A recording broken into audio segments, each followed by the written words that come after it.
नमस्कार। BA part प्रथम वर्ष के विद्यार्थियों का पुनः व्याख्यान में स्वागत है।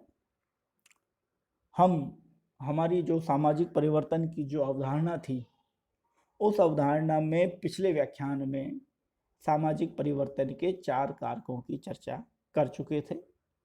वे 4 कारक प्राकृतिक कारक, प्राणिशास्त्रीय कारक, जनसंख्यात्मक कारक और प्रौद्योगिकी कारक थे। इन सभी की हमने विस्तार से चर्चा की। आज के व्याख्यान में हम इसके आगे सामाजिक परिवर्तन के जो 3 कारक और हैं, उन कारकों पर भी चर्चा करेंगे। सामाजिक परिवर्तन का जो 5वां कारक है वह है सांस्कृतिक कारक, कल्चरल कॉजेज। इसके अंतर्गत हम ऑगमन एवं निमकॉफ की जो एक महत्वपूर्ण अवधारणा है, सांस्कृतिक विलंबना, सांस्कृतिक पिछड़ापन और अंग्रेजी में इसे कहते हैं कल्चर लैग, की अवधारणा को यहाँ रखते हैं। ऑगमन एवं निमकॉफ अपनी पुस्तक सोशल चेंज, जिसकी चर्चा मैं आपके संस्कृति के अध्याय में कर चुका हूँ, ऑनलाइन वीडियो में भी कर चुका हूँ, कक्ष में भी कर चुका हूँ, कि ऑगमन एवं निमकॉफ संस्कृति को 2 भागों में बांटकर 2 भागों के प्रकारों में रखकर समझाने का प्रयास करते हैं। और ये जो 2 प्रकार हैं, यह ऑगमन ने बताए, भौतिक संस्कृति और अभौतिक संस्कृति। भौतिक संस्कृति कॉन्क्रीट कल्चर है, दिखाई देने वाली फिजिकल कल्चर है, जो इंद्रियों के माध्यम से समझी जाती है। अर्थात संस्कृति के वे पक्ष जो दिखाई देते हैं, उन्हें भौतिक संस्कृति के अंतर्गत रखा जाता है। आगमन का कहना है कि भौतिक संस्कृति के अंतर्गत पेन, टेबल, कुर्सी, पंखा, टेलीविजन, एलईडी, ऐसे बहुत से कारकों को शामिल किया जाता है। वहीं दूसरी तरफ आगमन कहते हैं कि एक दूसरी तरह की संस्कृति भी है, जिसे हम अभौतिक संस्कृति कहते हैं, एब्स्ट्रैक्ट कल्चर कहते हैं, अमूर्त संस्कृति कहते हैं। यह संस्कृति इंद्रियों के माध्यम से अनुभव या समझी नहीं जा सकती। ऑगमन इसके उदाहरण को कहते हैं धर्म, विश्वास, विचार, आदतें। ये सभी जो संस्कृति के भाग हैं, ये सभी अभौतिक संस्कृति के अंतर्गत आते हैं। अर्थात धर्म, परंपराएं, विचार, विश्वास, आदतें, ये सभी अभौतिक संस्कृति, और इन सभी संस्कृतियों को इंद्रियों के माध्यम से नहीं समझा जा सकता है, क्योंकि ये अमूर्त होती हैं, दिखाई नहीं देती।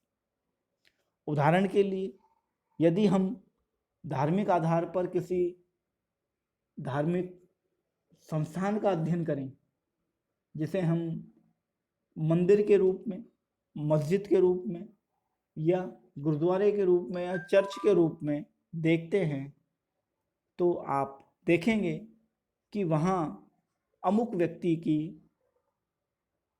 के संदर्भ में, अमुक धर्म से संबंध में कोई फिजिकल पार्ट रखा हुआ है, लेकिन जो उसका एब्स्ट्रैक्ट पार्ट है वो आपको दिखाई नहीं देता है। इसलिए धर्म अभौतिक संस्कृति का भाग है।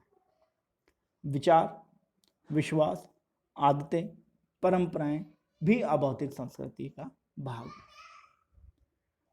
आगमन कहते हैं कि जो संस्कृति का जो भौतिक पक्ष है, उसमें जो परिवर्तन है वह बहुत तेज गति से होता है, तीव्र गति से होता है, परंतु संस्कृति का जो अभौतिक पक्ष है वह उसमें परिवर्तन धीरे होता है, भौतिक संस्कृति की तुलना में कम होता है। इस तरह इन दोनों संस्कृतियों के मध्य एक पिछड़ापन उत्पन्न हो जाता है, एक गैप उत्पन्न हो जाता है, जिसे विलंबन कहते हैं, विलंबना कहते हैं। और यह जो गैप है, ये ही वह सांस्कृतिक कारक है जो सामाजिक परिवर्तन के अंतर्गत आगमन रखते हैं।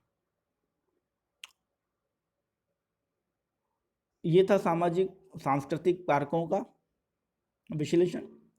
इसके पश्चात सामाजिक परिवर्तन के जो आर्थिक कारक हैं, उन आर्थिक कारकों पर भी हम चर्चा करते हैं। आर्थिक कारकों के अंतर्गत उत्पादन, वितरण और विनिमय जैसी प्रक्रियाएं सामने आती। अर्थशास्त्र एक अपने आप में बहुत बड़ा विषय है और इस विषय में मूलतः 3 प्रक्रियाओं का ही अध्ययन किया जाता है: उत्पादन, वितरण एवं विनिमय। अर्थात समाज में क्या उत्पादित हो रहा है और जो उत्पादित हो रहा है उसका वितरण कैसे है, और वितरण जब किया जाता है तो उसके साथ किन किन चीज़ों का आदान प्रदान होता है, या वितरण एक कारकीय घटना है या द्विचर आधारित घटना है। विनिमय आदान प्रदान, देना और लेने को कहते हैं। वितरण केवल वितरित करने को कहते हैं। और उत्पादन का मतलब मनुष्य अपने श्रम से प्राकृतिक संसाधनों का उपयोग करके जो भी उत्पादन करता है उसे उत्पादन की श्रेणी में रखा जाता है। ये जो तीनों ही प्रक्रियाएं हैं, उत्पादन, वितरण एवं विनिमय, ये समाज में परिवर्तन को उत्पन्न करती हैं। समाजशास्त्रियों ने सभी समाजों का अध्ययन किया और अध्ययन करने के बाद ये कहा कि जिन समाजों में उत्पादन, वितरण एवं विनिमय संतुलित अवस्था में पाया जाता है, जिस पर सामाजिक नियंत्रण स्थापित होता है, वे समाज विकसित समाजों की श्रेणी में आते हैं, स्वस्थ समाजों की श्रेणी में आते हैं और उनमें सामाजिक परिवर्तन भी तेज गति से होता है। लेकिन जिन समाजों में उत्पादन, वितरण एवं विनिमय जैसी प्रक्रियाओं के मध्य असंतुलन देखने को मिलता है, उन समाजों में सामाजिक व्याधियां भी तेज गति से दिखाई देती हैं। समाज में विकसित नहीं बन पाता है और समाज विभिन्न सामाजिक समस्याओं के साथ साथ विभिन्न सामाजिक असंतोष को भी जन्म देता है। विकसित समाजों में उत्पादन, वितरण एवं विनिमय संतुलित घटनाएं हैं, संतुलित प्रकृति के अंतर्गत आती हैं, जबकि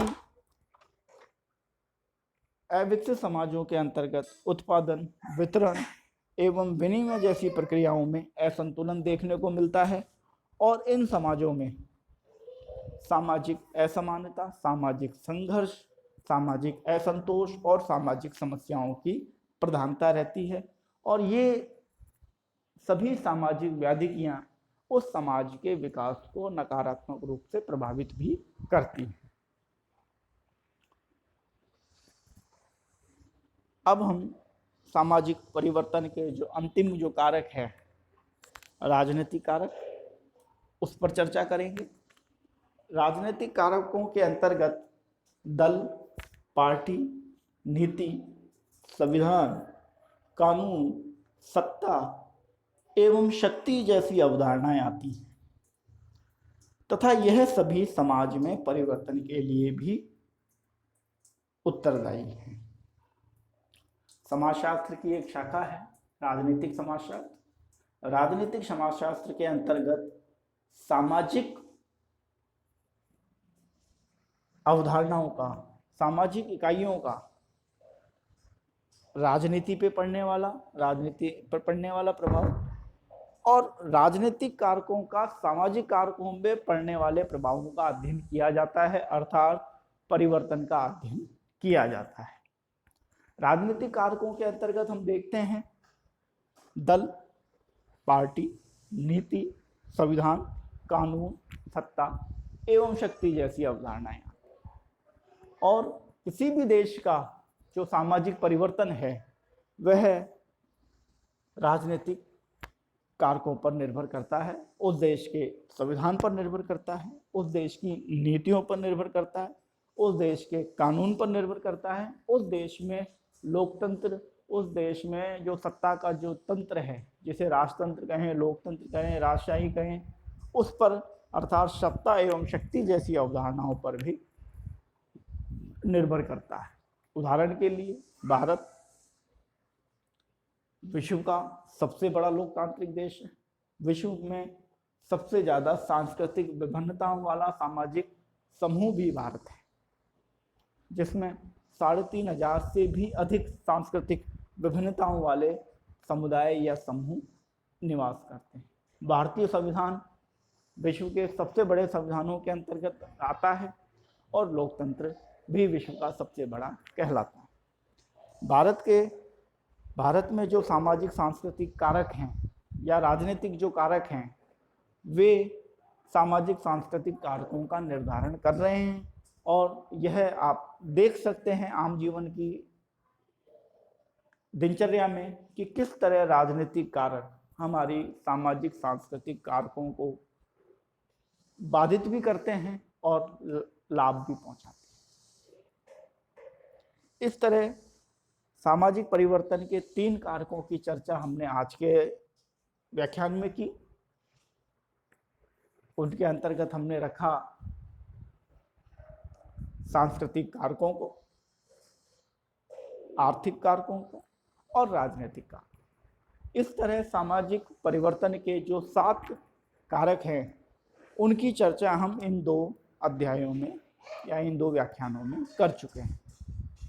अगला जो हमारा व्याख्यान है वह है सामाजिक परिवर्तन के सिद्धांतों के संदर्भ में सामाजिक परिवर्तन के कौन से सिद्धांत हैं और ये सिद्धांत हमें यह बताने में या यह समझाने में मदद करेंगे कि जो समाज में जो परिवर्तन है वह किस